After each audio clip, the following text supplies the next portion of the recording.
सुप्रभात। मैं हूं जगेंद्र राणा। प्रेम ही परमेश्वर है, ये हमारी आज की आध्यात्मिक चर्चा का विषय। प्रेम ही परमेश्वर है।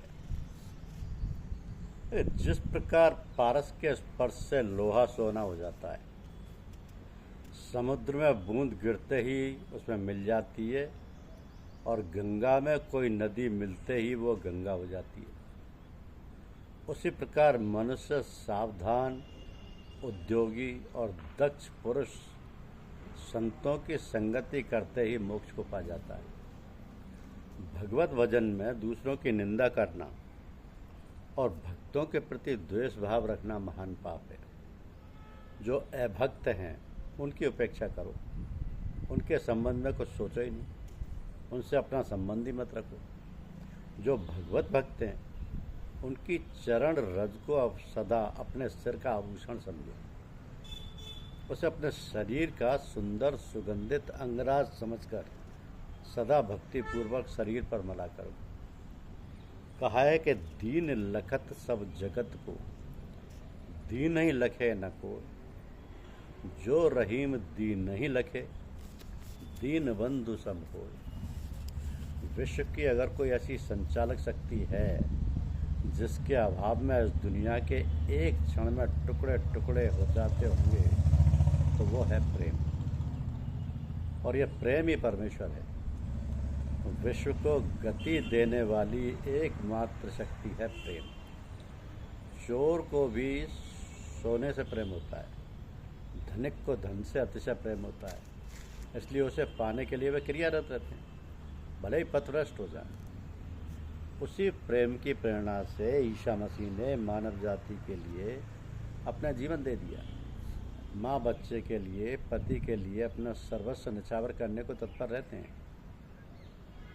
इसी प्रेम से प्रेरित होकर मनुष्य अपने देश के लिए जान पर भी खेल जाता है। तो जब विश्व की संचालक शक्ति प्रेम है, तो ये प्रेम है क्या? प्रत्येक व्यक्ति कहता है ईश्वर से प्रेम करो, पर मनुष्य ये नहीं जानता कि प्रेम का अर्थ क्या है। प्यार, प्रेम शब्द कहने सुनने में बहुत अच्छा लगता है, लेकिन करना बड़ा कठिन है। तुम कैसे जान सकते हो कि प्रेम का अस्तित्व है? प्रेम का पहला लक्षण है कि वो व्यापार नहीं चाहता। जब एक मनुष्य दूसरे से कुछ लाभ पाने हेतु प्यार करता है, तब तुम समझ सकते हो कि वो प्रेम नहीं है, वह तो दुकानदारी है। जहाँ खरीदने और बेचने की क्रिया हो रही है, वहाँ प्रेम कैसे रह सकता है? इसलिए मनुष्य ईश्वर से प्रार्थना करता है, मुझे ये दो, अथवा ये काम हो जाए, प्रसाद चढ़ाएंगे, पूजा करवाएंगे। तो ये प्रेम नहीं है, अदला बदली है। प्रेम का दूसरा लक्षण है भयरहित होना। जब तक मनुष्य ईश्वर की कल्पना एक हाथ में पुरस्कार और दूसरे में दंड लिए बादलों के पार बैठे हुए व्यक्ति के रूप में करता है, वहाँ प्रेम संभव नहीं। क्या तुम डराकर किसी से प्रेम कर सकते हो? यदि हम ईश्वर की पूजा पाठ करेंगे तब फल मिलेगा, यदि नहीं करेंगे तो पाप चढ़ेगा। यही विचारधारा हमें प्रभु से निश्चल और उन्मुक्त प्रेम करने से रोकती है। भय में प्यार संभव नहीं। मान लो कि कोई भी माँ सड़क पर जा रही है, कुत्ते भौंक भौंक कर उसका पीछा करते हैं, वो डर डर कर इधर उधर भागती है। किंतु यदि वही अपने बच्चे के साथ कहीं जा रही है और शेर उसके बच्चे पर झपटता है, तो वही माँ बच्चे को बचाने के लिए शेर के मुंह में अपने को झोंक देती। प्यार ने उसके भय को जीत लिया। न्यायाधीश के बच्चे अपने पिता को दंड या क्षमा देने वाले व्यक्ति नहीं, बल्कि प्यार करने वाले पिता के रूप में देखते हैं। ठीक इसी प्रकार ईश्वर भी दंड या पुरस्कार देने वाला नहीं, अपना प्रेम, अपना सर्वस्व हमें सौंप देने वाला है। ऐसे पिता स्वरूप ईश्वर से भय कैसा? अतः उसे भय रहित होकर प्रेम करना चाहिए। प्रेम का तीसरा लक्षण सबसे उच्चतर है, वह सर्वोच्च आदर्श है। जब मनुष्य उपरोक्त दोनों अवस्थाएं पार कर लेता है, तब उसकी समझ में आने लगता है कि प्रेम सदा सर्वोच्च आदर्श रहा है। एक सुंदर स्त्री क्रूप पुरुष से प्यार करती है, या एक सुंदर पुरुष क्रूप स्त्री से प्यार करता है। ऐसा अनेकों बार देखा गया है। यह आकर्षण क्यों? क्योंकि देखने वालों को कुरूप और स्वरूप दिखाई देता है, किंतु प्रेमी मनुष्य को अपने मन में विद्यमान अपने सौंदर्य विषयक आदर्श से प्रेम होता है। उसी आदर्श की पूजा वो करते हैं। उन्हें अपने सुंदर आदर्श की छवि में व्यक्ति की कुरूपता दृष्टिगोचर नहीं होती। ऐसी आदर्श छवि के कारण मनुष्य सबसे अधिक अपने परिवार और पारिवारिक रिश्तों से जुड़ा रहता है। तो दुष्टों को यही दुनिया नरक और प्रेमियों को प्रेम भरा स्वर्ग नजर आती है। झगड़ने वालों को केवल लड़ाई दिखाई देती है और शांत प्रेमियों को शांति। तो इसी तरह सिद्ध पुरुषों को केवल परमेश्वर ही नजर आते हैं। हम सदा अपने सर्वोच्च आदर्श को पूछते हैं और सिद्ध पुरुषों का सर्वोच्च आदर्श परमेश्वर ही होता है। तो ये परमेश्वर को पूछता है, उससे प्रेम करता है, उसके प्रेम की अभिव्यक्ति विश्व प्रेम से जुड़ी रहती है। वो क्या है जिससे मनुष्य मनुष्य की ओर, जीव जीव की ओर और संपूर्ण विश्व मानव एक केंद्र की ओर खींचता जाता है। वो है प्रेम। तो छोटे से छोटे अणु से उच्चतम जीव में ये प्रकट हो रहा है। यह सर्वशक्तिमान और सर्वव्यापी है। प्रेम ही परमेश्वर है। पूज्य गुरुदेव हम सब से और हम सब उससे इसी प्रेम की डोर से तो बने। प्रेम की पराकाष्ठा के कारण ही तो वो इतनी बड़ी आयु में अनेकों कष्ट उठाकर हमें राह दिखाने, बताने और समझाने के लिए हम तक पहुंच जाते हैं। हमें उनके बताए मार्ग पर कितना चलने का प्रयास करते हैं, यह हमें अपने को जांचना व परखना है। क्योंकि गुरुदेव से भय रहित, इच्छा रहित और सर्वोच्च आदर्श युक्त प्रेम करना है। तभी हम प्रेम परमेश्वर को जान सकेंगे और विश्व प्रेम की विचारधारा से अपने को जोड़ पाएंगे। कि संतों का मुख्य कार्य जीवों को मोह माया की निद्रा से जगा देना होता है। मोह माया की निद्रा से जगा देना होता है। स्वयं जगे रहते हैं, दूसरों को जगा देते हैं, जीवों को अभयदान देते हैं और उनका दैन्य नष्ट कर उन्हें स्वानंद साम्राज्य पद पर आरूढ़ करते हैं।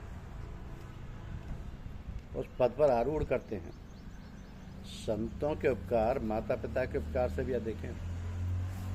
सब छोटी बड़ी नदियां जिस प्रकार अपने नाम रूपों के साथ जाकर ऐसे मिल जाती हैं जैसे उनका कोई अस्तित्व ही ना हो, जैसे उनका कोई अस्तित्व ही ना हो, तो उसी प्रकार त्रिभुवन के सब दुख सुख संतों के सानिध्य में विलीन हो जाता है। इसलिए कहा कि नारायण हरि भक्त की प्रथम यही पहचान, आप अमानी हो रहे दे तौर को मान। वस्तु कहीं ढूंढे कहीं कहीं भी दावे हाथ, कह कबीर तब पाइए जब भेजी लीजिए साथ। तो सांसारिक संघर्षों में जितने साहस की आवश्यकता है उतना ही साहस आध्यात्मिक जीवन के लिए भी आवश्यक है। कृपण व्यक्ति स्वर्ण संग्रह में जितना अध्यवसाय करता है, शत्रु पर आक्रमण करने के लिए जितना साहस रखता है, देहात्म बुद्धि जीत देने के लिए तुम्हें उतने ही अध्यवसाय की, उतने ही महान साहस की आवश्यकता है। जो खतरा मोल नहीं ले सकता उसे कोई उपलब्धि भी नहीं हो सकती। शौर्य एक आवश्यक वस्तु है। सशक्त हाथ ही माया के पर्दे को चीर सकते हैं। कल्पना से कुछ नहीं होगा, आवश्यकता है पौरुष की। थोड़ा विचार करके देखो कि सांसारिक व्यक्ति संसारी वस्तुओं की उपलब्धियों के लिए कितना त्याग करते हैं। तब क्या तुम आध्यात्मिक उपलब्धि के लिए त्याग नहीं करोगे? देर न कर, समय कम है और जीवन क्षण बन। कल बीत गया और आज तीव्र गति से भाग रहा है।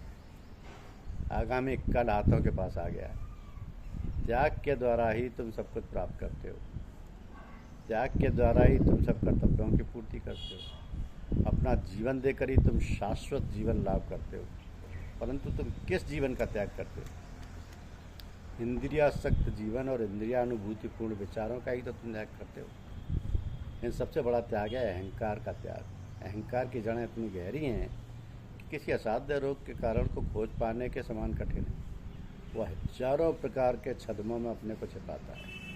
केवल अहंकार को जीतकर और उसके पूर्ण विसर्जन द्वारा ही अमूर्त सत्य को समझा और अनुभव किया जा सकता है। तो स्वयं के प्रति मर जाना ही आध्यात्मिक जीवन का लक्ष्य है। जब स्वार्थपूर्ण व्यक्तित्व का पूर्ण निराकरण होता है तभी वास्तविक अमृत प्राप्त किया जा सकता है। आत्मविजयी व्यक्तित्व में ही परमात्मा की ज्योति प्रकाशित होती है। जब वह ज्योति पूर्णतः प्रकाशित होती है तभी निर्वाण की अभिव्यक्ति होती है। और यह निर्वाण सद्गुरु की दया कृपा से प्रत्येक साधक के लिए संभव है, बशर्ते कि सद्गुरु के प्रति पूर्ण समर्पण। धन्यवाद।